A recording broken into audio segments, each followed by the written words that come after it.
سلام همراهان گرامی، مهدی پورآزاد هستم از وبسایت دیجیمک. خب اگه به آدرس digimek.ir یعنی همین آدرس وارد بشین، شما در اینجا پکیج پیشرفته شوتر ترسناک اول شخص یونیتی رو مشاهده میکنید. خب داخلش میشم ببینم چی هستش. به کمک این پکیج شما میتونید بازی های ترسناک اول شخص رو به صورت استاندارد و خیلی راحت بسازین. تقریبا همه چیز رو براتون آماده کرده این پکیج.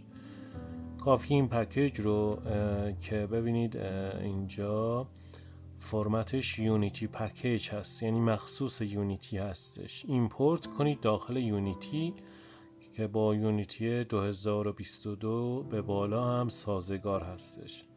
حجم فایل 214 مگابایت، یعنی تقریبا همه چیز فکرش رو کردن داخلش هست.